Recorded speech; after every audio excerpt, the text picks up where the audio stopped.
All right, so this knife thoughts video is going to be about this knife. And as you can see, this is the Gradation Cutlery stainless fruit knife. And this is on the number 89 pattern. Specifically, this is the 892121, so which means that it has a spear point blade, single blade, and it was made here in 2021. And this is the lemon Brite acrylic version. They're making 3 different versions of this. They made an apples and oranges acrylic. They made this lemon Brite, and then they also recently finished a chestnut wood. Now, for some of the recent runs of knives GEC has done, I have made a video on the full run of the knives. Not all of them, but a few, and I didn't decide to get all 3 of these knives. I decided to get these 2. So I won't be doing a full run overview, but I'll be reviewing this knife and showing the other version that I have here. So let's take a look at the knife. And before we get to that, this is a pretty cool tube art here with the basket full of fruits. Very fitting. Not the most unique tube art that GEC has ever done, but still pretty cool. And stickers of that are available at traditionalpocketknives.com, which is where the stickers for these tube arts of the recent runs have been available. Now, this knife is from Collector Knives, so I reserved it there. And here is the pin that comes with it, and I did get a pin with both of these that I got. Pretty much the same design as on the tube art. And let's get to the knife. So, the 89 is a melon tester type pattern. It is a sleeve board, a very slender 4-inch closed sleeve board. So it's not a small knife in the length of it. It's not a huge knife either, but it's not a small knife. But it is a small knife in the tallness of the frame here. It's very, very slender. And that's pretty typical of a melon tester. They've done some other versions of this knife in the past, but here for this run in 2021, this is the only version they did. It has this propeller shield. I believe that's what they call the propeller shield. And then it has the main blade coming from the larger end on this sleeve board shape here. And it is a single blade spear point in stainless steel. Now, an interesting thing with this run of knives is that it seems like they are 420. So Gradation Cutlery has used several different stainless steels, but mostly in the previous years. They haven't done a whole lot of stainless recently, and when they have, it's usually been 440C. But these seem to be 420. They have used 420 before, specifically on the fillet knives. I should have brought it out of my car. I actually have that in my car with my fishing stuff, and on the number 65 fish knife. So they have used it before, but typically you would expect them to use 440C on these, but I think they likely went with the 420 for the added stainlessness or rust resistance, because this is intended as a fruit knife, and you know, fruits definitely patina knives quickly, and often when you're cutting fruit with a knife, the juices will get down in the handle here, and you can't really get that out super easily, so often, you know, it'll lead to some rust. So I think that that's probably why they chose the 420. Now, like I said, it's a single blade here, and it just has this very, very slender, long, kind of classic melon tester type spear point. Now, this would work really well for cutting fruit. I haven't used either of these knives yet, and you'll hear why in a few minutes here, but haven't used either of them yet, unfortunately, to tell you how they cut, but I expect that they'll cut really well. You can see that it is ground to a nice thin edge here behind the edge, thin thickness behind the edge. And it does have that full flat grind that GEC generally uses. And I would assume that these are also heat treated really well, as GEC typically uses Peter's heat treating, and they are, you know, well respected in the industry. So I would think that this would work really well as a fruit cutting knife, and in particular for me, if I do decide to keep one or both of these, I think that this would be a really great like picnic type knife. So a knife that you can take, you know, maybe on a hike, take some food with you, and cut it up, put it in your pocket, keep using it, and not have to worry about it rusting. Or even like a family picnic. Like immediately thought of the 4th of July, where I always cut up a lot of watermelon and different fruits and hamburgers, stuff like that. And I think that this would work really well for that. So I think it's fitting that it is called the stainless fruit knife. Now, this is what they're calling lemon Brite acrylic, which it is a little different looking. I don't have a knife Brite or sun Brite is the other two glow-in-the-dark acrylics that they've used in the past. I know that it looks different than sun Brite, which was more yellow, and I think that it's a little bit less green than the knife Brite was. So it's more like a white, which is actually, and I'm not an expert on the melon tester pattern or vintage melon testers, but I have seen a lot of them in white bone. So that might just be ones that I've been looking at, but seems fitting that it would have this more white colored glow in the dark acrylic. And it really does glow in the dark here. So I have a flashlight for actually a couple of reasons for in this video here. I like this flashlight a lot. It's actually really budget friendly and works well. Just wish it came with a pocket clip. But anyway, I'm going to turn this on here and charge this up real quick. And that's, this can just be out in the sun and it'll get charged up. But certainly a real bright flashlight like this, this is an 18650 battery flashlight, will definitely charge it up. But it will, get it just from being in the sun. I'm going to turn that off here, and hopefully you can see that it does glow. And it's hard to show, of course, in a video. You don't want to have it be too dark, but it definitely does glow. If you had this out in the daylight and went into a dark room or something, you would be able to see it for sure. This one seems pretty well made for the most part. So there's no gaps. It has a nice pull, say like a 4-ish, maybe 4.5, something like that. Nice snap open and close, which again, talk about in a second, but it is centered well. And it doesn't have a proud tip either. It's relatively close, but I can't really catch my index finger or my thumb on that. So I wouldn't really consider that to be a proud tip. The shield is well fitted, or well fitted, I think, which sometimes there are gaps on GEC knives between the shield and the covers, so that's nice to see. The covers are pretty well fitted. There are some slight gaps, as you can see, between the covers and the bolsters, but I have found that that's actually more common on GEC's acrylic knives than on their natural handled knives. So pretty well made.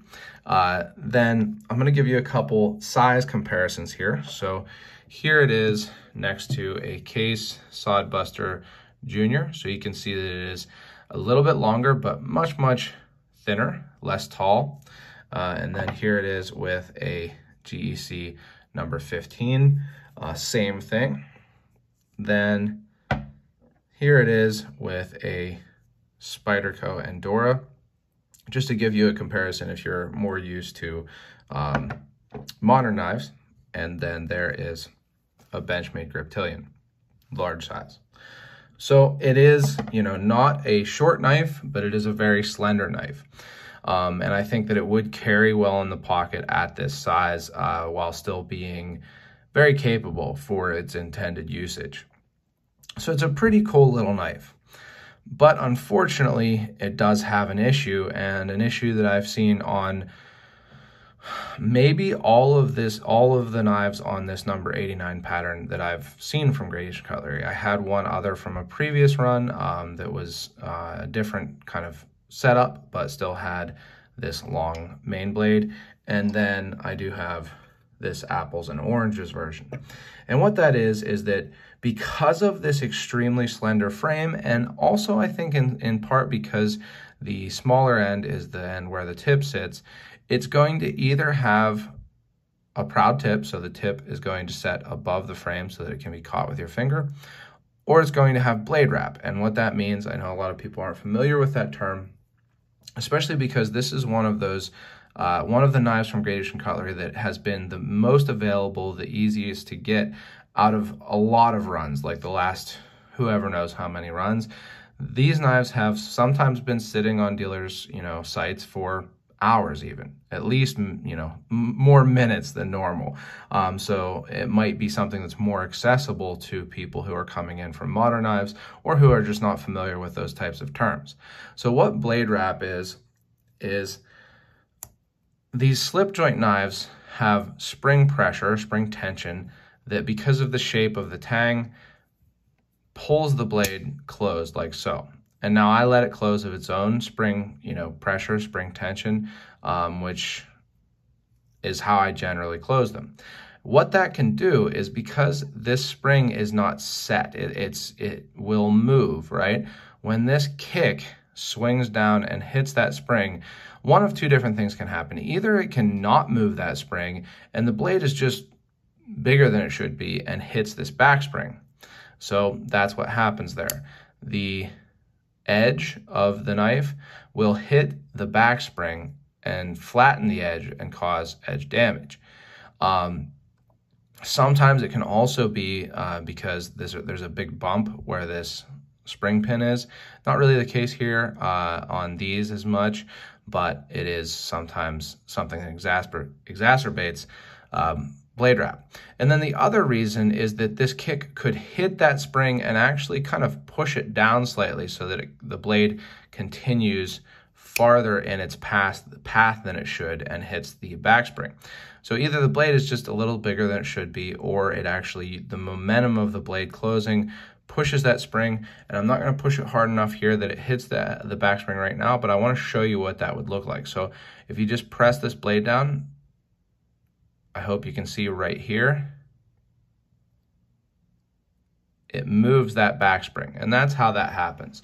So it's blade wrap, which is RAP, as in wrapping against the back spring, not WRAP. And it's a frustrating issue because for me, a proud tip is somewhat of a safety issue. I don't think you're going to get a bad cut if the tip is slightly above the frame, but it can catch on things. It could open the knife slightly in your pocket, things like that.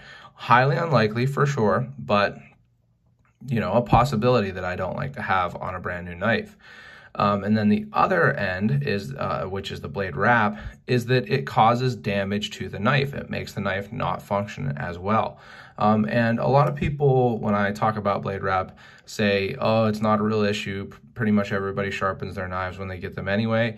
They're just trying to fit as much blade as they can into the handle. And I'm sure that is why this happens. They try to fit as much blade as they can so you're getting your money's worth or whatever, because as you sharpen a knife, it, literally wears away the blade.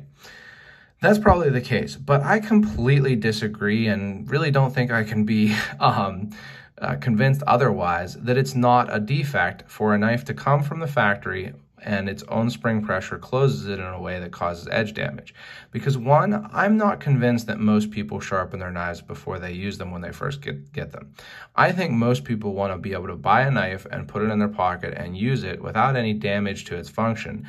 I don't think that most people want to sharpen it. Now, I often do sharpen a knife before I use it, but I say that pretty much just about traditional knives, whether it be GEC or case.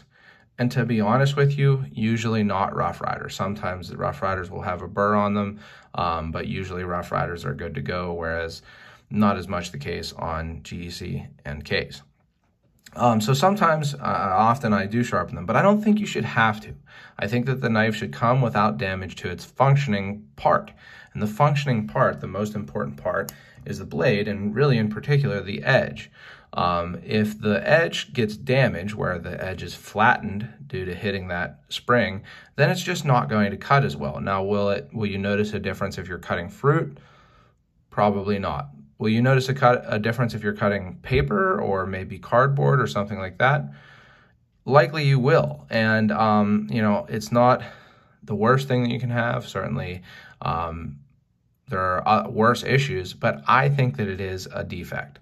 Now, the second part of this argument that people often make when I talk about blade wrap is that you shouldn't let the knife close on its own.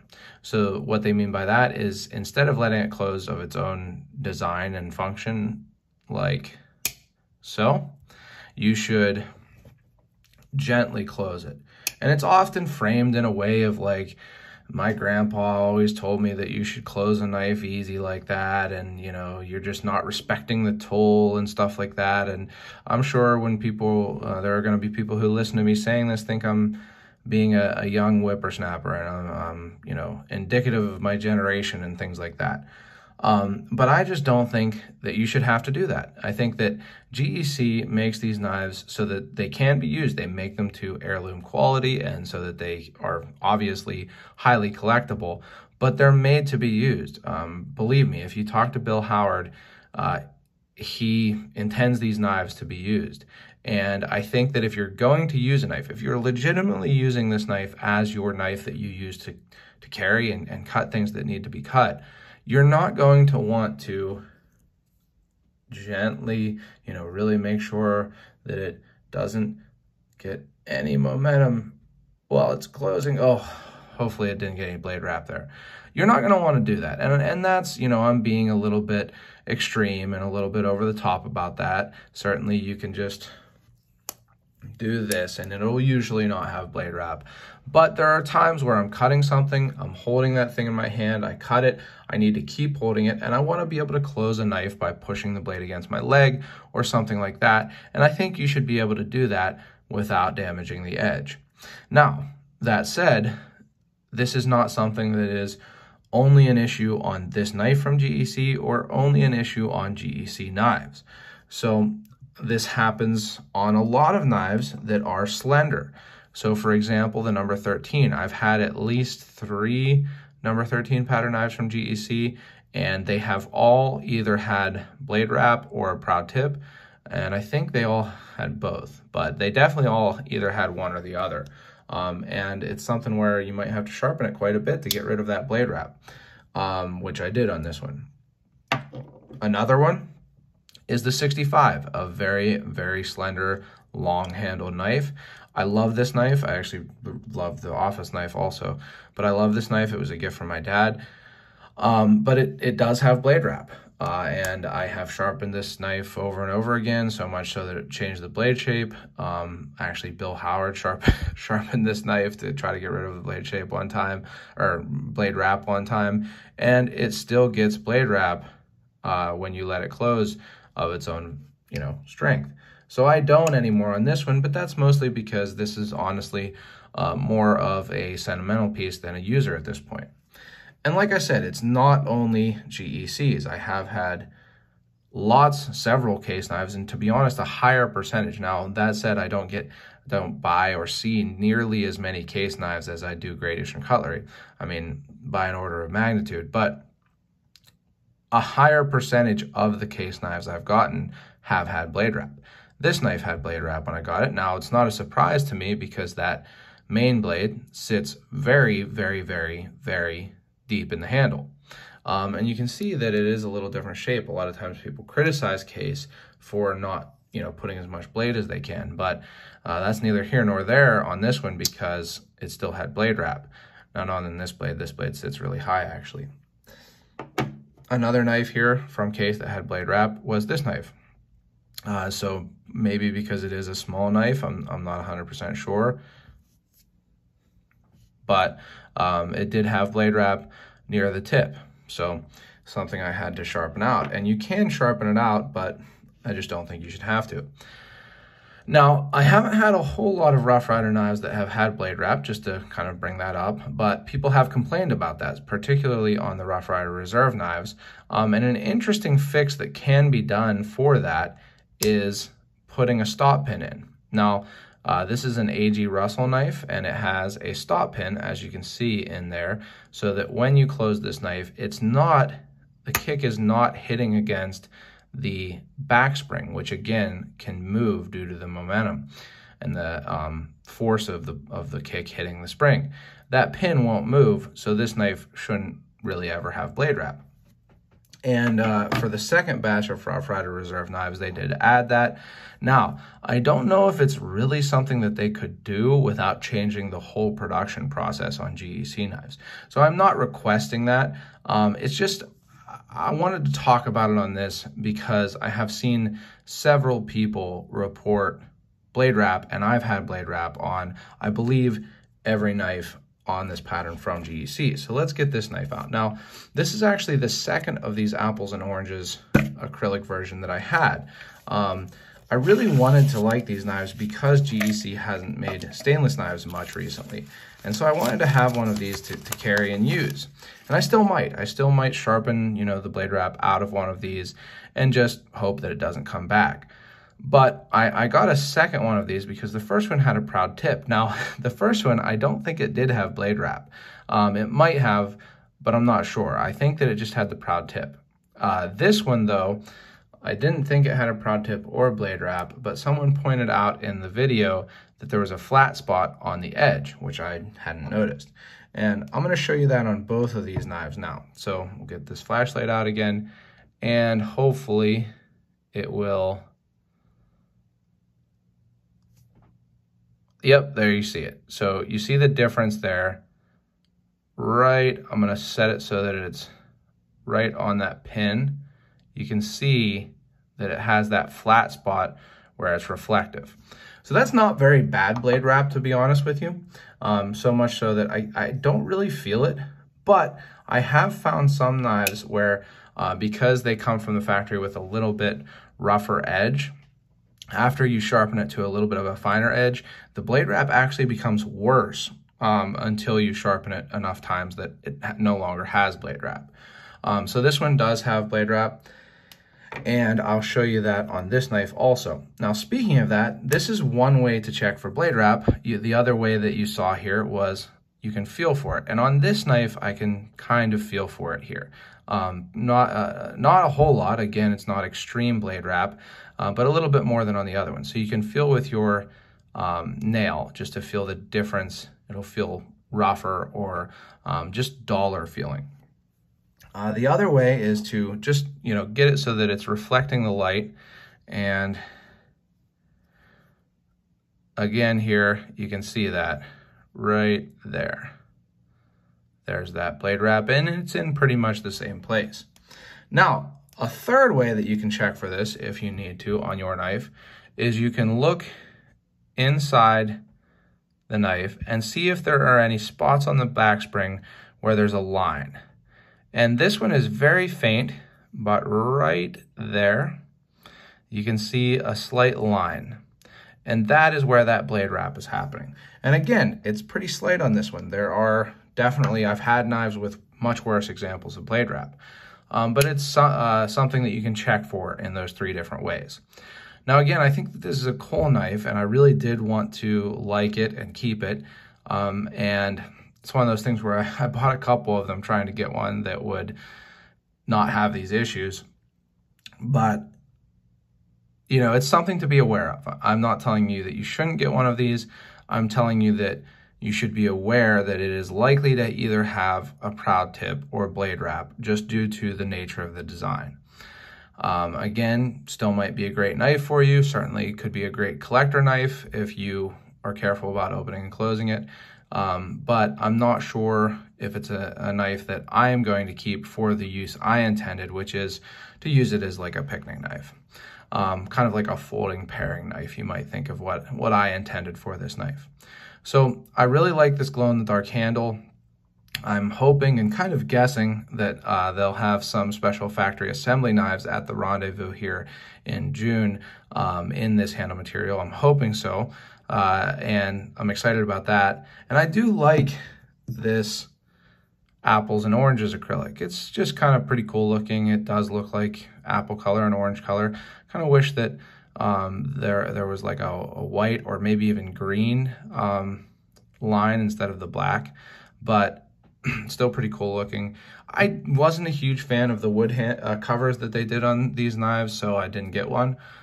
Just didn't kind of strike my fancy of what I like knives to look like. But they are something that's coming out right now. So if you're interested in one, definitely keep an eye on dealers and, you know, reach out to the dealers you typically buy knives from. So I hope you've enjoyed this video. I hope that it was informative and as even-keeled as I intended it to be.